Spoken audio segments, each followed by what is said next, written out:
Rick and Michonne are finally reunited after more than 6 years of being separated after that tragic day at the bridge. This power couple is taking their first steps to bringing down the CRM and restoring society back to the world that they once knew. And we think that classic Walking Dead characters like Morgan Jones, Daryl Dixon, and even Negan could be joining this Walking Dead sequel series. Welcome back to ScreenCrush, I'm Ryan Harriet, and these are all the Easter eggs, references, and little things you might have missed in The Walking Dead, The Ones Who Live, Episode 2. So in this episode, we get to see what Michonne has been up to since leaving the series back in Season 10, Episode 13, In Search of Rick. In that episode, Michonne found Rick's boots and these old iPhones with pictures of herself and their daughter Judith carved into the glass. Later on in the episode, we learn that the Japanese text carved on the phones means, "Hold on a little longer," echoing this line from Rick back in Season 3 before he even met Michonne. We gotta push just a little bit more. So in the season finale of the original series, we saw Rick with that same boat Michonne would later find, and in the first episode of this series, we learned that that scene was Rick's third attempt to escape the CRM. Back of the note, your message in a bottle from escape number 3.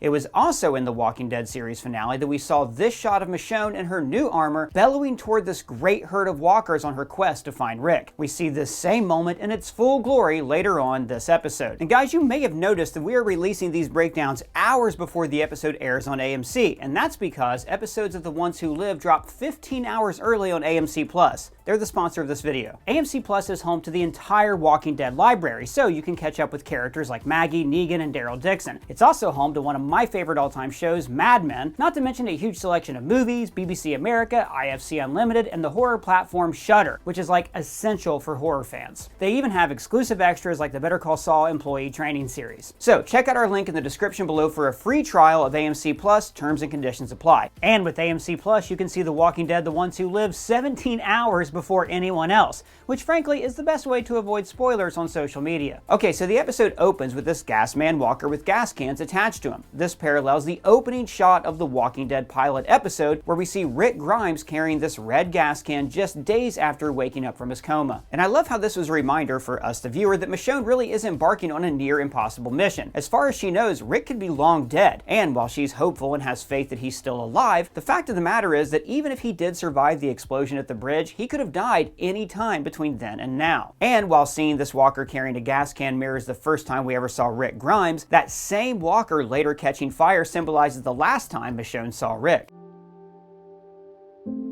When the intro credits roll, you'll notice that on the title card we have a silhouette of Michonne instead of Rick, since this episode is from her perspective. I suspect that in future episodes we'll see both of their silhouettes together. Next we get this 6 years after the bridge text. Remember, in the previous episode we got a title screen that read 5 years after the bridge, which caught us up with Rick. But we were careful to point out that after Rick left the show, we saw a 6-year time skip in the main series. So it makes sense that Michonne's title card would read 6 years, keeping in line with when she left the show to find Rick. In the series finale of The Walking Dead, we saw Michonne find these two survivors, Aiden and Bailey.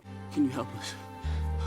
Don't leave without us. Bailey, by the way, is played by Andrew Batchelor, aka King Batch. Hey dog, you get some ice cream? It's only a spoonful. Michonne returns these two survivors to their group, and I want to take a minute to talk about this group's survival methods. They never stop moving. You don't stop for anyone, ever.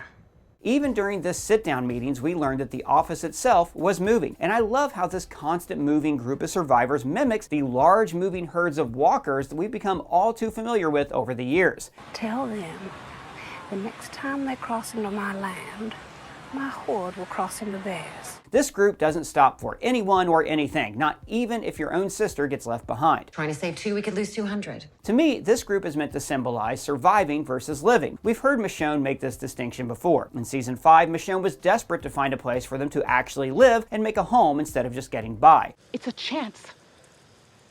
Instead of just being out here.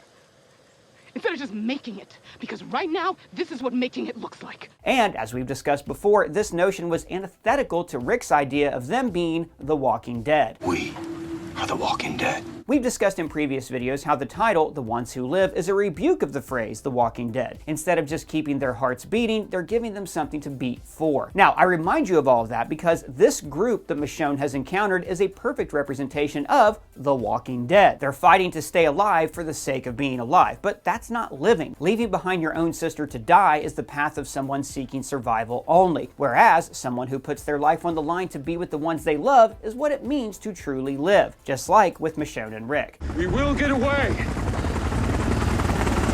I love you! Next, we see them attempt to recruit Michonne into the group. If you do find him, you could be part of this community. Them wanting to recruit Michonne for her strength mirrors how Okafor recruited Rick, but it also draws a contrast with the CRM's acceptance of Michonne. Michonne was wanted by this group for her strength, but to join the CRM, she had to hide her strength and portray herself as a follower and not a leader. What's here? It's what I've been looking for.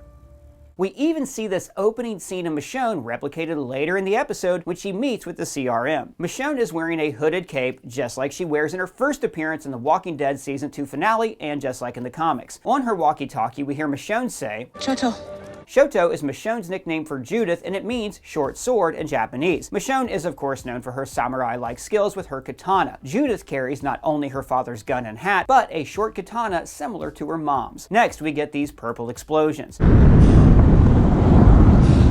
Now, purple is a color that has been synonymous with Michonne, not only in the show, but in the comics as well. Purple has also been used in media such as the film The Color Purple, which showcased the strength and solidarity of black women. So when these explosions are set off, we see the Horde begin to part and clear a path for Michonne. This is symbolic of the parting of the Red Sea in the Book of Exodus. In fact, you'll find a lot of shared themes between the Book of Exodus and The Ones Who Live. First, let's talk about the imagery of the herd of walkers separating like the Red Sea. In Exodus, when Moses, through the power of God, parted the Red Sea, this was meant to convey themes of divine intervention and faith. Rick and Michonne have been separated for the better part of a decade in a world where society couldn't be more disconnected. Yet, in this moment, despite the odds, Michonne has put her faith in her bond with Rick, and she has faith that the two of them will find one another, mirroring Moses' faith in God despite the impossible nature of his mission. We've discussed previously how Rick was never really a man of faith. Last time I asked God for a favor and stopped to admire a view, my son got shot.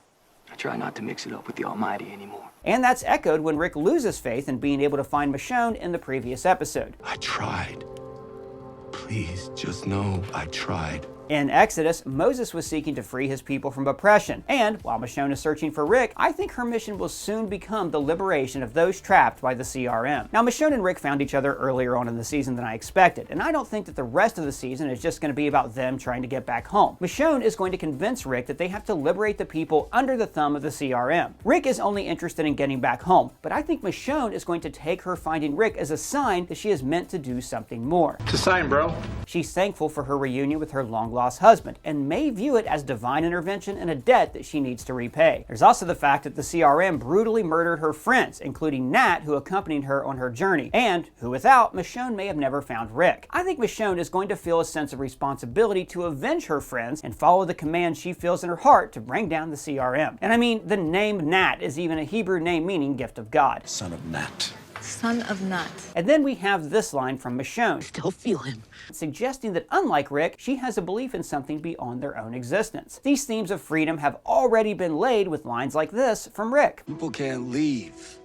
They're not free. When Michonne looks over this military base later in the episode, there's a look in her eye that we've seen her have before. She defied all odds in her quest to find Rick, and I think this look is meant to tell us that she will once again do the impossible and bring down the CRM. In fact, we're calling it right now. Just like we saw a herd of walkers parted like the Red Sea, we will see a herd of walkers be closed like the Red Sea. They made a point to have Michonne ask how the purple flames were created. Purple light. What was that? I had the chemicals in my red wagon. I got a lot of toys in there.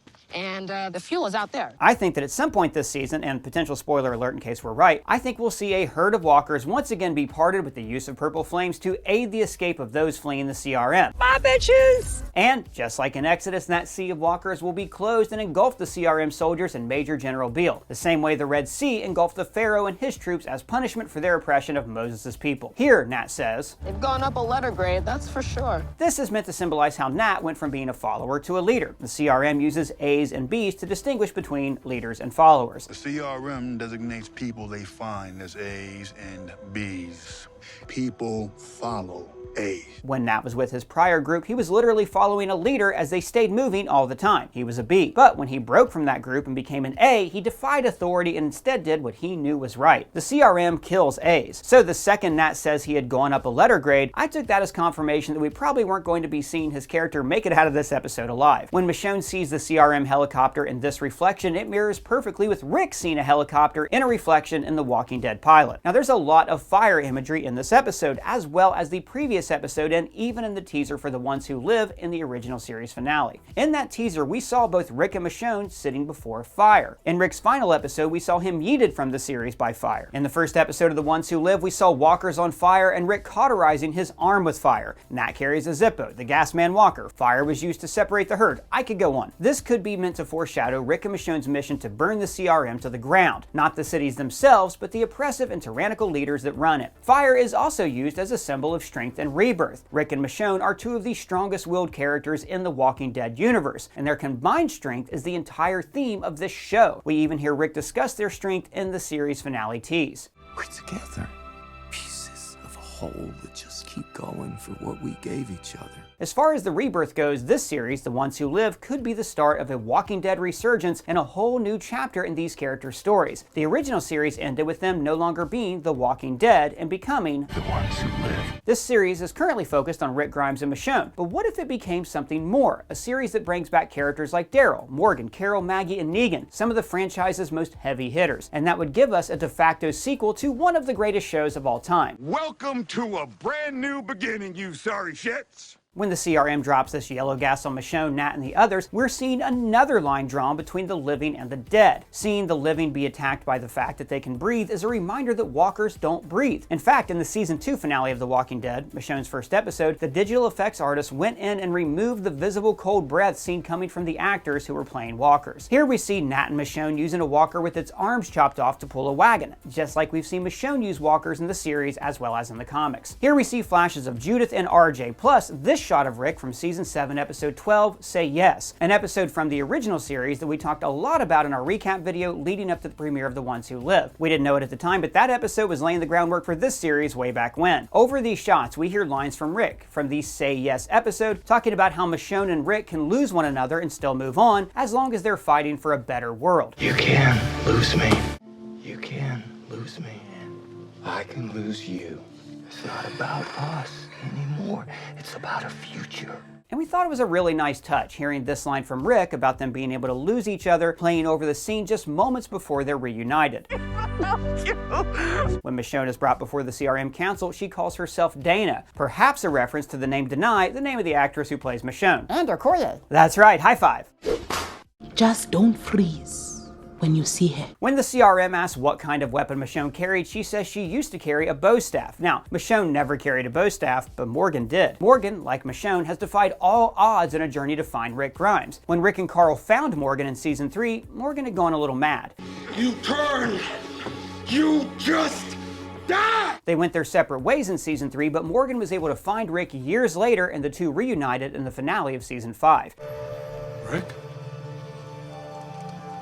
And in Morgan's final episode of Fear the Walking Dead, he embarked on another journey to find Rick Grimes. Remember that friend I mentioned, the one who told me not to run? Thought we'd go look for him.